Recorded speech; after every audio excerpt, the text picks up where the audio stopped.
Welcome to the Battlefield Show. I'm your host, Sage Goodwin, and as always, I'm joined by Sammy Boy. How you doing, man? I'm doing well, man. I'm tired. Stayed up late trying to play some Battlefield last night and it didn't quite work. So I'm a little bit tired and grumpy today, but I'm feeling good. How are you doing? Doing fantastic. I too am tired, but I was up late watching Stranger Things. I totally forgot about Battlefield, and then I opened it up today. I was like, oh yeah, let me get that started downloading. So today we're going to talk about first impressions on Battlefield 2042's first season. We don't have our experience in it yet, so next episode we're going to be deep diving into our deeper thoughts. One, I kind of forgot, and two, just didn't have time, and three, the servers were down. So we're going to talk a little bit about that, all of the gameplay that's been coming out, as well as an interesting report by Jeff Grubb. So let's jump right in and start talking.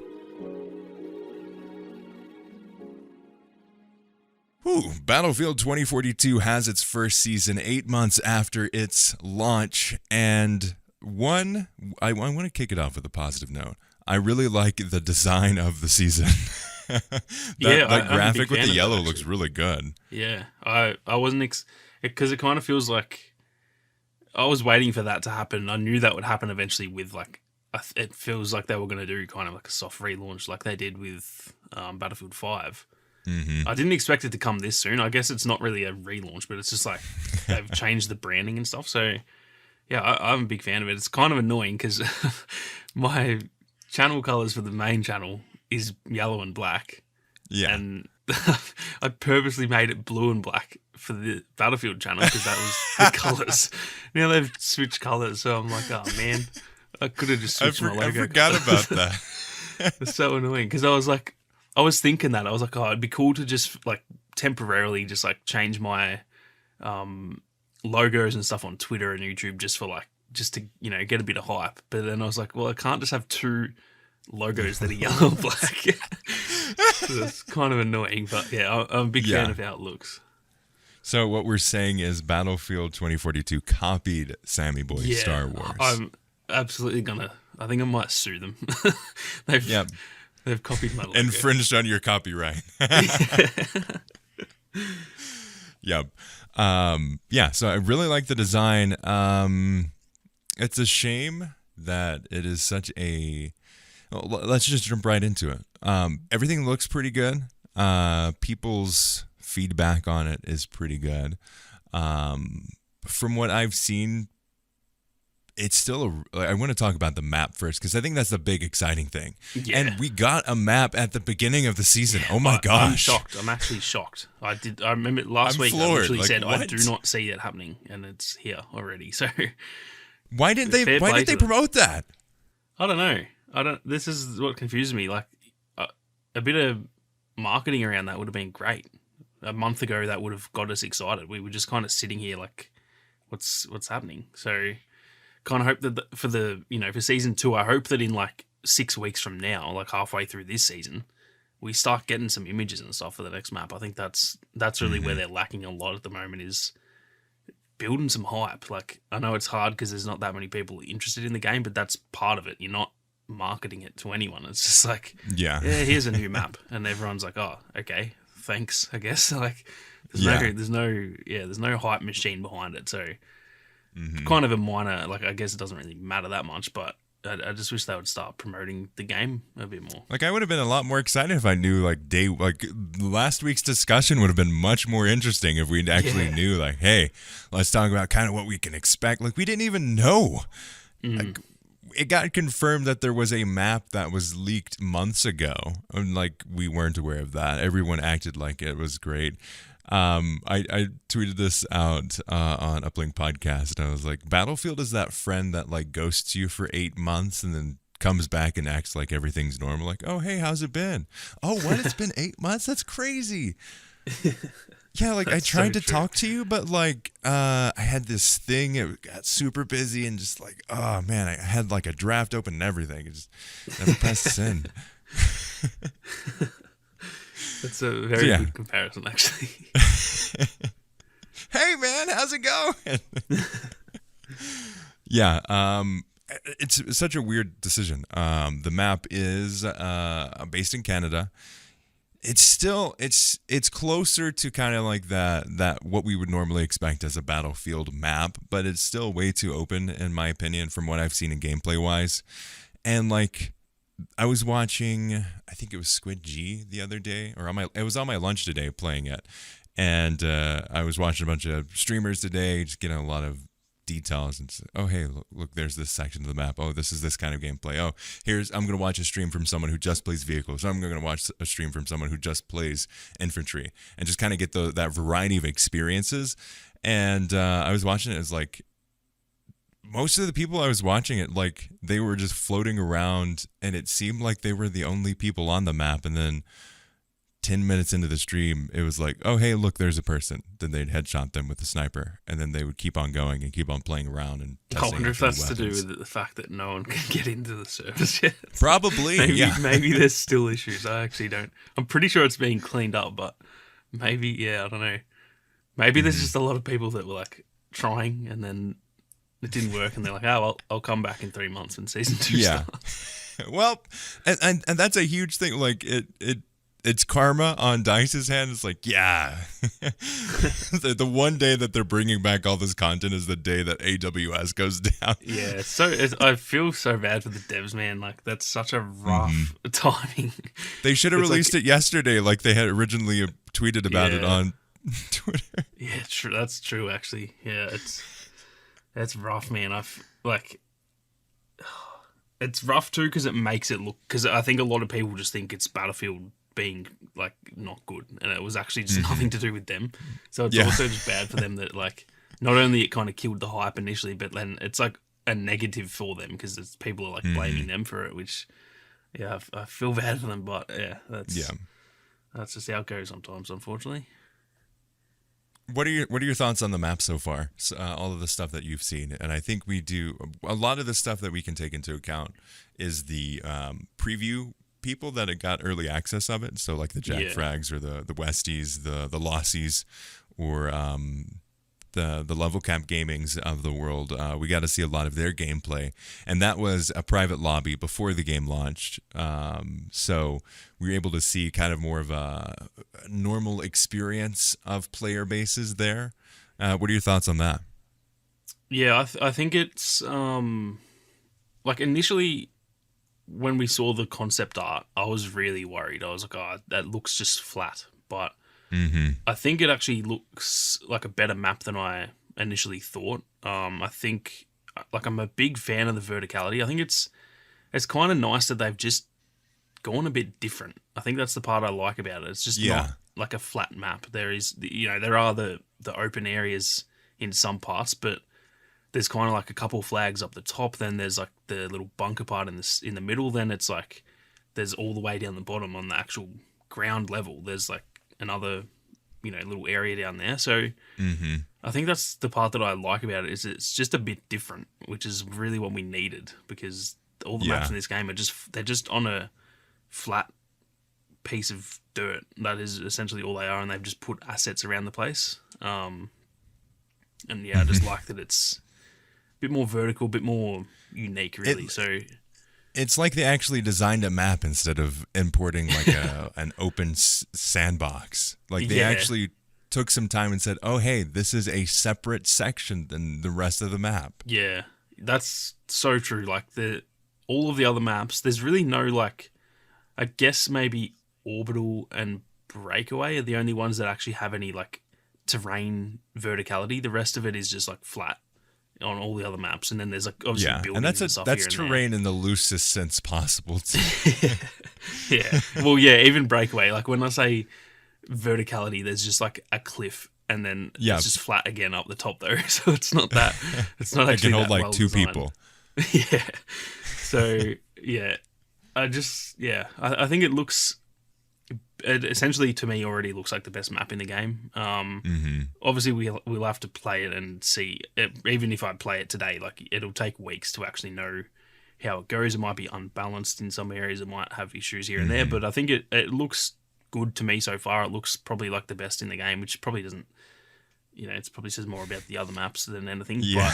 But I think it's a good start, and I think there's less open area than I thought there was. There's one part of the map I have seen where it is like sort of like a field, but there is even a bit of verticality to that where it's like it's kind of like a hill, so it's not just like flat the whole way across, and there's a big rock in the middle with like a bunch of trees around the place. So even that is like a bit more filled with cover than the rest of the places. And then most of the other parts of the map look like there's kind of like the two flags up the top that look actually like a little, like a camp sort of thing. So it looks better than I thought it was. I was actually pleasantly surprised because I won't lie, I had pretty low expectations going into this just based off the other maps. I mean, you have to. Like, DICE has somehow lowered our expectations even lower than we thought they were going to be. From Battlefield 5 to Battlefield 2042, like, we were all kind of like, I don't know about this. We got kind of burned on the last game, and then as soon as it started getting good, you cut the cord. So we're definitely hesitant on a lot of the decisions and a lot of the communication around the game. But I think this is a good step it's a step in the right direction. It's good, one, that we actually got the map at the beginning of the season, because like we said last week, we did not expect that at all. Because that was not expected for me. I'm still kind of like not believing that it's there until I've actually played it. Yeah, like, is this a fever dream? Did they accidentally push it live when it didn't need to be live? I love that the AI in the game were using the new season content before the actual drop. Like, that was so awesome. I did like that. That was a good, like, I don't know. It's just funny things like that just crack me up. I don't know why I found that so funny, but it's like their own creation of the AI is like working against them. They've become omnipotent. Yeah. They've gotten their own sense of being. They're evolving. Yes, they're moving past even humans. A question for you before we hop into the weapons. There was a report going around that going forward, they weren't really focusing on making maps for 128 players, and then that got taken into a direction of, this means that they're going to be dropping 128 player support. And Kevin went back and said, no, 128 players is still part of it. That's still part of the key experiences. And it was very fascinating seeing the discussion points that Westy had and other members of the community around the whole existence of 128 players. And last episode of the episode before, there was a comment on the YouTube version of the podcast. And one guy was saying, if they remove 128 players, I'm just not playing it anymore. I found that very interesting because I think everyone else is the exact opposite of that. Yeah. I would be super ecstatic if they just went. And I think this is the right move too. Like, don't design maps for 128 players. Design them for 64, and then in Conquest they have 128 players on it. That's honestly what we were hoping it would be. Like, we don't want big maps. We want smaller maps with a crap ton of people, because that's Battlefield. It's like when you double the player count and then triple the map size, you feel like you're playing back on Battlefield 3, where they had, what was it, 32 players total, or I think it was even 24. Maybe. 24. One of the past games, like, there was a much lower player count, and that's what it feels like, even though there are 128 players on it. Yeah, that's actually very interesting that there are people who are really against them removing it. I haven't really seen it. Like, I haven't really seen anyone saying that, but I don't know. It's a tough one because I'm the same as you. I would be over the moon if they deleted 128 players. It's, especially from a matchmaking perspective, it's very hard to find games in Australia. It's like pretty much from like 3 o'clock in the afternoon onwards is the only time I can play, which is really annoying. It's a big enough game that I should be able to play at any point of the day, and it should it should be lobbies. And I think just Yeah, removing 128 players, it fixes one, there's no split in the player base, so if you play Conquest, everyone's in the same search pool. There's no splitting people up there. Mm-hmm. And then two, like you said, they don't have to then design maps with both in mind, because like if they design a map that is built for 128 players, even if that map is good for 128 players, they've also got to make it for 64 players, because Yeah, they've got to take a smaller chunk out of it, and then that just makes the design worse because it feels like you're can't not just getting like the whole cut map. a bit out and that equals a good map. So even if like the 128 player version is the best map ever made, you can't just cut a section out and that instantly makes it good because the rest of the map's good. That's not really how it works. Like they almost have to design a good 64 player map and then expand that to also be a good 128 player map, and that's just that's such a hard thing to do. I can't imagine anyone. That's like, it's not a DICE thing. That's like, I don't reckon any game dev out there could really manage that. So Yeah.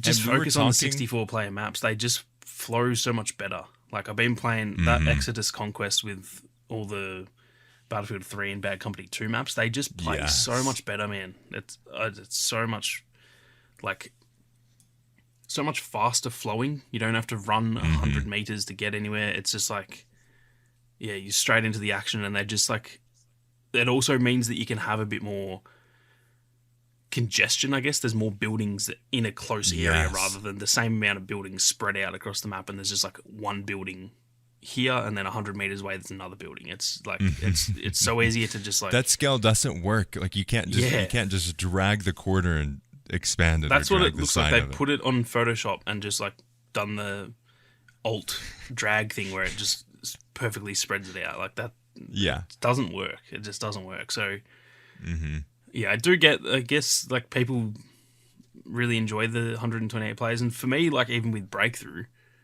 when that was 128, I remember saying like, no, that I like it. Like it was good fun, but now that they've removed it, it's the right decision. So I kind of hope they do the same for Conquest. I'm not sure they will, because it was kind of baked into the like marketing a bit. So yeah, I'm not sure they will. I'm trying not to get my hopes up, but I think that would be a big step forward for the game. And we were talking about this before we started recording. Like I'm on a heavy nostalgia kick for Battlefront 2015. And I think what made that game so much better than Battlefront 2 in terms of like a gameplay feel experience is each of those maps, they had a hand-designed version for the big modes. And then they had a hand-designed smaller map for the smaller modes. Yeah, it wasn't just a section. They were different maps. Like, that's, And then Battlefront 2, as well as Battlefield 5, they went with a decision to make a big map that you cut smaller sections out of. Yeah. So you kind of have like sections that are made kind of for smaller groups and then kind of for bigger things too. But you may be able to add a little bit more speed to your map development, but it's not worth it in the long term for those experiences. And I think that's why Battlefront 2015 and Battlefield 1 did so well, is those were maps designed for the specific experience. It's like trying to design like you're trying to be super broad in what you do, but you're not specializing in one thing, and ultimately you fail at both. Yeah, goes to the whole thing of like jack of all trades, master of none. Like you can make a map that's just like a 6 out of 10 in both modes, but it's not going to be a great map, because it's like every now and then, I'm sure if they make 20 maps, you might get one or two that are really good across both, but it's just not. Yeah, it's not a consistent way to do it, I don't think, and I'd rather them take a bit longer. I'm not like, a lot of people are asking for like heaps and heaps of content. I just want it to be good. I don't really care how much we get at this point. I'm not expecting a heap.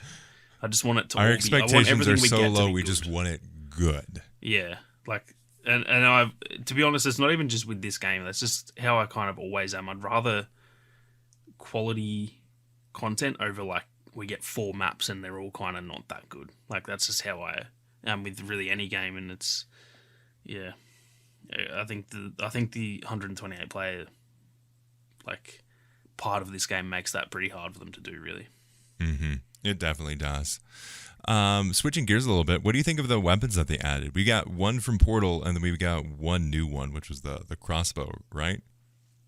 Well, I guess technically it's not from Portal because it's like it is redesigned, but it is. I think there's like the VSS, which is like what the weapon's based on, is in Portal. Mm-hmm.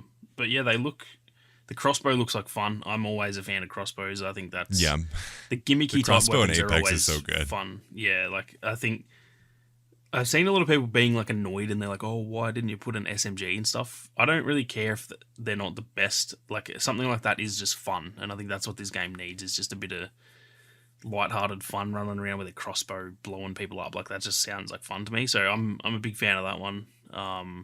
And then I don't know what it's called in this, but it's based on the VSS. I was a bit worried initially because it's in the sniper class. So I was like, oh man, they haven't added a sniper and a crossbow, surely. Like that's a bit stupid, but it is actually fully automatic. So yeah, that looks really good to me. I've heard good things about it. It's apparently very versatile. Like it's kind of, a jack of all trades, master of none. It's not overpowered, but it can like sort of hang at every range. Like you will never find yourself, completely useless with it at long range or close range. It kind of just does pretty decent everywhere. So yeah, it looks good to me. Weapons for me, I'm pretty easy. I don't really a new weapon's a new weapon for me. I'm not that fussed about them. So pretty easy for them to do well in my eyes. There. What about you? What are your thoughts on them? I think they look fun. The one that's based on the VSS, I can't like you. I don't know the name of it, but it looks good. It looks like a fun weapon to play. It looks different from the other ones that we have in the game, and the crossbow is always unique. I love the crossbow in Apex, and I love generally crossbows in games. They're always super fun. And it's always a fun kind of like resource management type mini game that you have to play with it too, a little bit more so, because it usually has a longer animation for reloads. It has a little bit more of a finicky range, so you can get like good payoffs, but it also is a little bit harder for the payoffs. It's like getting a wingman shot in Apex. Yeah. It's good. Like I like those kinds of weapons. They're unique. They're different. It stands out, and I think that's I think they should totally do more of that kind of stuff in Battlefield. Yeah. I think it's just, for me, it's just like games are meant to be fun. Just put some fun weapons. I don't really care if they're a bit silly and like the nail gun. In a real war, no one's going to run around. Yeah, exactly. That's a perfect example. Like people will go, oh, it's not immersive in real war if you run around with a crossbow, blah blah blah. And I get all that, but like, yeah. It's games are meant to be fun, man. Anything that's fun, I'm like, yep, chuck it in. So if they add a crossbow every season, I'll be like, okay, maybe add some SMGs or something. But we now have 7 crossbows in the game. That's not what we meant, Dice. Yeah. Not more of crossbows, more stuff like the crossbows. It's good. It's a good step it's a step in the right direction. I think it's a good first season. Obviously, it's not the season to bring people back. Like, they did not make the decisions needed for people to come back to the game. That paired with the server issues, obviously, it definitely left a poor taste in a lot of returning players' mouths. So I think, again, they have a lot of work to get back to. I don't think they're going to be able to bring back a lot of the player base. Obviously, there's those people that are just brand loyalists and they don't really care about the game itself, more so that they're playing a Battlefield game. And those people are always going to love it. But in terms of like the hardcore players, the people that really value the gameplay experience and really dive deep into the overall flow of a map, the meta of a gun, those types of players, I don't think those players are really going to be earned back the trust that they once had in DICE until several years from now. And yeah, I don't see it happening with this game, to be honest, which is sad to see. But I think they just kind of missed the boat because Modern Warfare 2 has just been announced. That's coming out in October. So even if that wasn't coming out, I'd be thinking like, okay, well, this game by October, will be in the next season and it will be a lot better by then. Maybe then that would bring people back. But with Modern Warfare 2 coming out, and apparently Warzone 2 is actually launching this year. They said it was meant to be next year, but apparently now it's sooner. So which is I think mind Warzone blowing. 2 Like, just what? like ends this game completely. I think this one's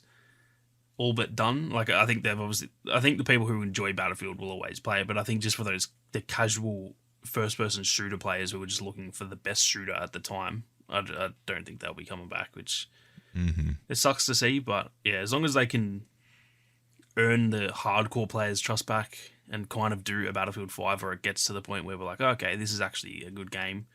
And then, yeah, the issue is then they'll cancel it.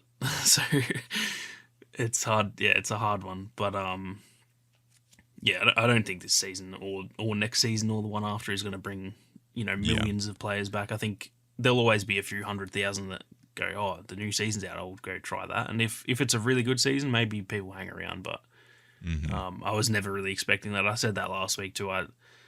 I'm not expecting this season to be mind blowing. For me, I'm really keen. I've been playing the game the whole time, so it's like great for me and all those people that have been playing. And that's really, at this point, that's who they have to focus on. They've got to win our trust back, because even their most loyal fans, like us, we're low on trust with DICE at the moment. So that's really where I think they need to focus. It's sad when Call of Duty is doing more innovation in the first-person shooter space than Battlefield is. Yep.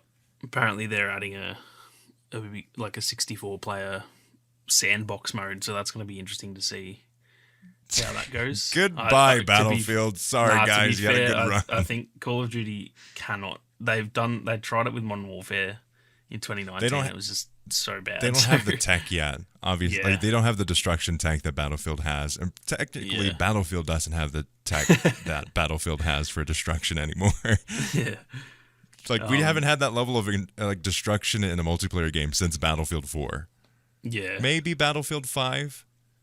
Yeah, Battlefield 5 had bits of it. Yeah. It was more just like, it wasn't like every building that was the issue. It was kind of like there were parts. It's kind of the same as 2042. There were like parts of the map where it's like, yep, you can blow this part up, but then the rest, not really. So, but yeah, I don't think, I'm not worried about Call of Duty like stealing Battlefield's thunder, because Call of Duty does what it does really well, and every time they try and venture outside of that, outside of probably Warzone is the exception. Yeah. Every time they try new things, it's just so bad. They're a one-trick pony, unfortunately, and they're very good at what they specialize in. That arena shooter, they're unmatched, but yeah, they're just not. They're not gonna match Battlefield. Even with the state of 2042, I'd be playing Battlefield 2042's big modes over Call of Duty's any day. It'll be interesting to compare once they come out too. Yeah, I'm very keen to see how it goes though. It'll be, hopefully, I hope it just kind of like scares DICE a bit, and they're like, oh, geez, yes. like they're trying to, move into our territory. We really need to pick it up. So hopefully, like, I think it's a good thing. I think competition's good, and even if it's not so that good. Yeah, and even we if thought the mode isn't good, competition would have like made Battlefield 2042 so much better, but yeah. That's the thing, is that like all of the shooters this year were just bad, man. Like even Halo. Halo's a great game, but like the live service has been so poor. Vanguard was terrible. Like it hasn't had the competition to kick them into gear, which is annoying. I want there to be a good shooter that makes them. Yeah, I want there to be a good shooter that kicks them into gear, but there's just not. So it's a little bit frustrating. This discussion all leads perfectly into something that I'm very interested to talk to you about. Is this report, Jeff Grubb, who has some pretty accurate information in the past around the game industry, and on his podcast he said about Battlefield 2042, set your expectations very low for this Battlefield 2042 season content. They're just going to get it out fast and dirty, and the idea is to move everyone to the next Battlefield as quickly as possible. It's abandoned ship time. And then a follow-up report from Eurogamer, which I want to detail my thoughts around how you can't really take this for confirmation or unconfirmation of their reliance or dedication to Battlefield. Eurogamer reached out to EA for comment, and they said they're still very committed to supporting Battlefield 2042 for years to come, and blah blah blah. Marketing speaks for we're still doing stuff with the game. So I want to open this up with my thoughts on the Eurogamer report, which EA is legally obligated to its shareholders. They aren't going to say something that would, disparage the brand like this report that is abandoned ship time. Because if it is abandoned ship time and that's the message that's around this game, people aren't going to be investing into it. So they, have to nip that in the bud as quickly as possible because they realize that that would be very bad for their investors and would ultimately bring the stock price down. And then secondarily, DICE and EA are legally required to fill out a full year of content. That's what they're legally required to do, is a year of content. And they what I find fascinating is they specifically said a year of content. They didn't say starting from this point we're going to do a year of content. It's like we're going to give you a year of content in some semblance. But once we start, it will be a year later when that content ends. Yeah, it's a weird. I found that tweet from, well, I guess it wasn't a tweet from Jeff, but it was like the quote from Jeff. Mm-hmm. It was kind of odd because that news came out like months ago. I remember we had this chat last time and we were kind of saying like this is just how the game industry works. They release a game, they move on to the next one. So it was weird that I don't know if he brought that up, meaning like they've doubled down on that and they're like fully abandoning, or I took it as just the exact same as last time. They're just going to give us 4 seasons and they've already moved on to the next game, which even if this game was the best Battlefield ever, they would have moved on anyway. Like that's just how it goes. So yeah, especially I didn't really look since into the it launch. too much. Yeah.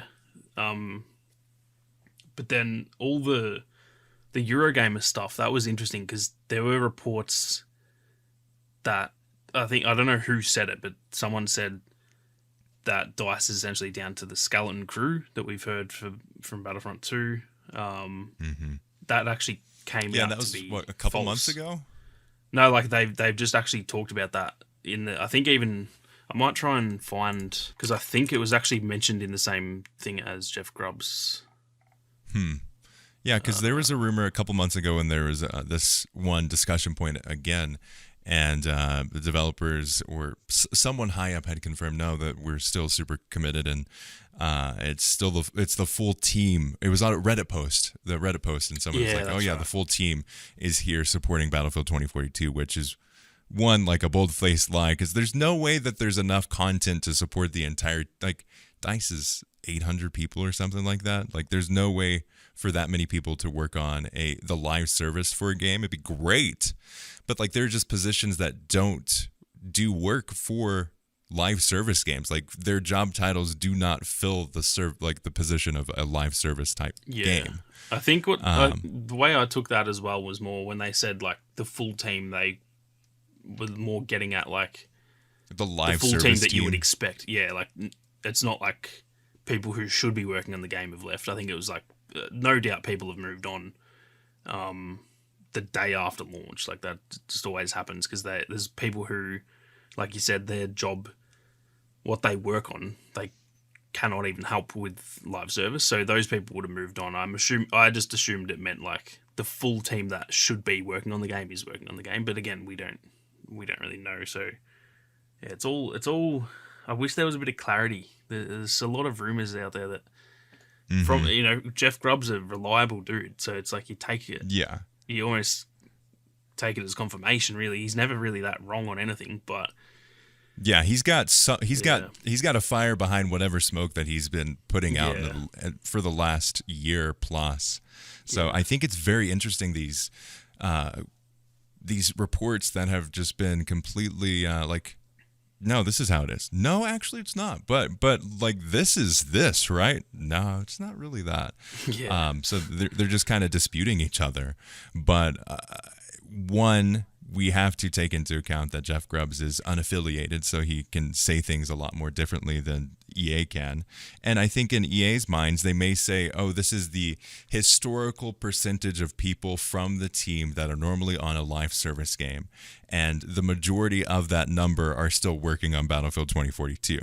While Jeff Grubbs, in relation to most live service games now, can look at it like, no, in terms of live service games, this is a skeleton crew. So if you look at 343, or you look at Apex Legends with Respawn, like compared to those teams, it is a skeleton crew. So I think that may be where the numbers are coming from.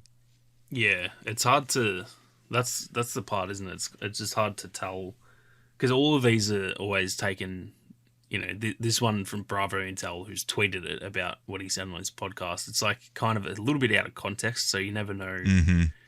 Like, I kind of feel for Jeff Grubb because he's just been quoted, and like that might not even be what he meant. You know what I mean? So it's always hard to. They're always just like lacking a bit of context, which is really frustrating because like I wish we could actually know the truth, but we kind of just never. And like will. Podcasts are easily taken out of, they're easily quotable and taken out of context too. Yeah. And this is what the Eurogamer post says. I'll read it out here. Word that Battlefield 2042's post-launch development has been dramatically downscaled was first shared by journalist Jeff Grubb on his Grubb Snacks Giant Bomb show, where he claimed the remaining team has been tasked with delivering the 4 seasons of live service content promised to purchasers the fastest and cheapest it possibly can be. This game is basically down to a skeleton crew, Grubb told viewers. It's down to like the bare bones, and those people are specifically just working on the promised additional seasons that the game needs to meet the requirements of the high-end version that it's sold. Describing the situation as abandoned ship time, Grubb said the remaining team is, quote, working to pump that stuff out the fastest and cheapest it possibly can, so that everyone can be moved to the next Battlefield as soon as possible. The real core crew of Battlefield developers are already working on that. I think that's where a lot of people got kind of mixed up too. Is like the same thing happened the last time he reported this. Is one, you have the Battlefield brand loyalists that are like, no, Battlefield 2042 is the best thing ever, and they're going to support everything. And then you have the super negative people that are like, oh yeah, it's like 2 people and Macintosh, the original Macintosh, they're working on the game. I would say mostly it's probably in the middle. It is, from my perspective and the experience that I've had in the industry a little bit, is one, with a controversy like this, they're going to prioritize the thing that is going to bring them more money in the long term. And the short term, sadly, is Battlefield 2042. They're going to do what legally is required. They're going to put as many people as it needs to, no more, to get the game to where it needs to go. And I think that's what Grubbs is saying. And then everyone else is like, oh, that means there's like 10 people on it. No, it's probably less than the normal amount, but an amount that is sufficient to get the content that they're legally required to get out. Yeah, it's kind of, it's hard. I personally, I actually don't agree with what he said, because I don't think they're putting it out as cheap and quick as they can, because they wouldn't be doing all the, like, the last 3 updates have been genuinely like close to a 10 out of 10 update from where the game was to fixing it.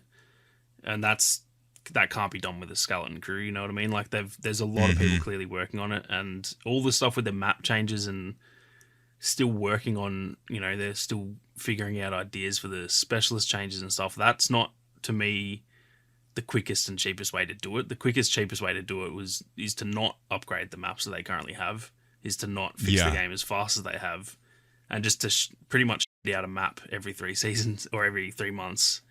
And that's, you know, they are technically fulfilling their requirements.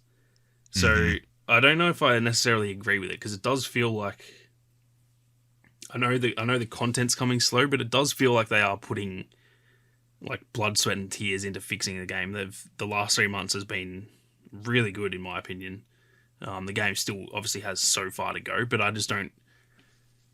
Yeah, I don't think the game could have come as far as it has in the last 3 months, with not many people working on it. And again, even if there was a skeleton crew, I don't think the way they're going about it is the cheapest, quickest way to do it, because they are fixing a lot of stuff that we didn't ask for. They're fixing things that we would all be like, yeah, that's fine. Like the animations, they didn't have to do that, but they're doing it because they want to. So yeah, I'm not sure I agree with it, but I also, going by EA's past history, I'm sure that they've moved on internally to the next one, and they will prioritize the next game over this. So I agree with that much, but I don't think it's as dire as it's maybe being, made out to be from what he said. Yeah, and I think too is like the only people that will know, obviously, are the people that are currently working on it. We can all just sit back and say, oh, hey, I think this is what's going to happen. And someone else will be like, no, I think this is what's going to be happening. So we won't have that information probably for another couple decades when someone's like, oh, yeah, I've gotten past my NDA and I can just sit back and just sit on podcasts or VR shows in the future. But we probably won't know until 2042 about what happened with 2042. Yeah, that's very true. So it's always interesting too, and I think these reports are so fascinating. One, like, why is he saying this if there is not a little bit of some truth to it?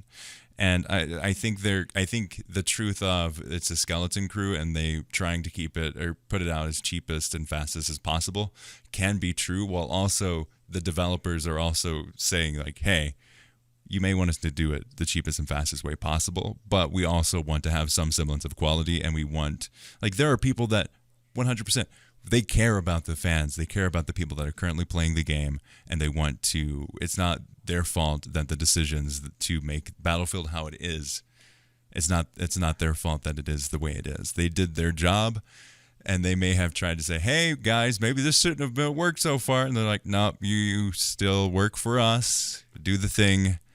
Get your paycheck. Go home. Yeah, it's a very, very interesting time for DICE. It's yeah. I really don't know what else to say about it. It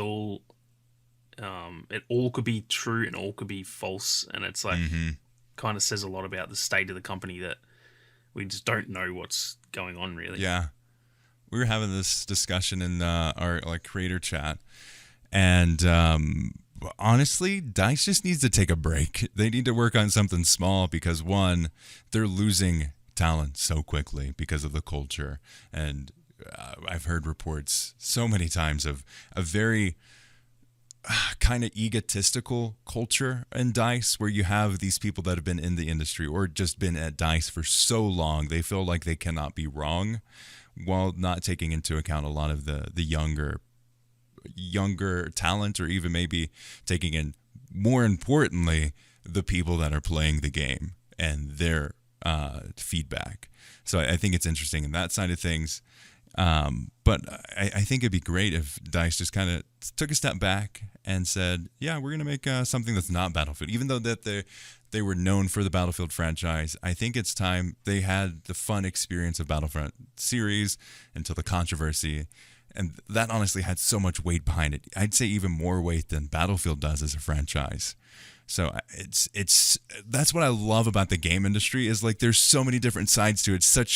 There's so much complications. There's like so many people involved. There's so many different sections. Like it's so cool to be able to sit on a podcast and talk about it and just have a discussion on and not know entirely what's happening, but to be there watching it and being a part of this pretty crazy moment. Like who has ever been in there's nobody at DICE that has been in somewhat of a situation that they're in now. What other game has launched in the way that Battlefield 2042 has?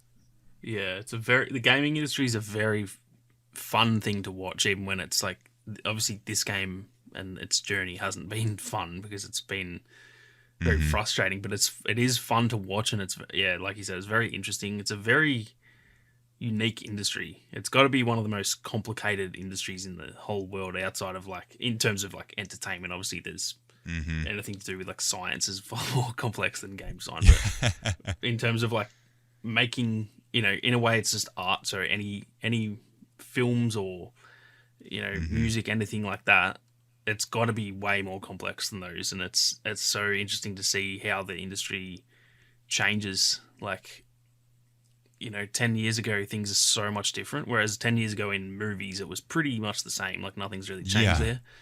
It just changes so quickly, and they've got to, like, every company has to keep up, and it really is like a dog eat dog world, where it's just like each dev company is kind of trying to break through and like be the number one top dog, but then one failed game can throw you right back down. You got to claw your way back up. So it's I feel for those who work in it, because it must be not a very easy industry to work in, I don't imagine. Mm-hmm. Yep, our hearts and souls go out to all of you crazy people that are in the game industry, because like you said, is that combination of technology and entertainment in a way that, like you said, filmmaking hasn't changed drastically in the last 10 years. Within the last 10 years, like, we're using more reds and CGI than ever before. Yeah, that's pretty much it. Yeah, and that's about it. Like, and it's not even changed. It's just gotten a bit better. Like, there's actually not much. The fundamentals of filmmaking are still pretty much identical, whereas like the fundamentals of game design are essentially completely different. Still being than made. What they were 10 years ago. Mental. Yeah, everyone's still trying to figure it out and pretend like they know everything. Yeah. But yeah, I think it's fascinating. I would love to hear all of your thoughts on the discussion points that we had today. What are your thoughts on Season 1? Next week's episode, we're going to be talking about our actual hands-on experience with the game, what we love, what we don't like, how it can improve, as well as just some things that we really love, and just have like a deep and dirty dive into the Season 1 content. So definitely looking forward to that. It's a very fascinating time, and I think it's going to get even more exciting as time continues onward. But just thank you all so much for listening to this episode of the podcast. Once again, love to hear your feedback. Let us know what you think on our discussion points today and the content in Season 1. As always, if you enjoyed the content, please do consider subscribing wherever you find podcasts for free and leaving us a review. It helps us out a ton. And as always, we'd like to thank Ethan Clark for the beautiful thumbnail, and all of you for listening. We'll see you on the battlefield.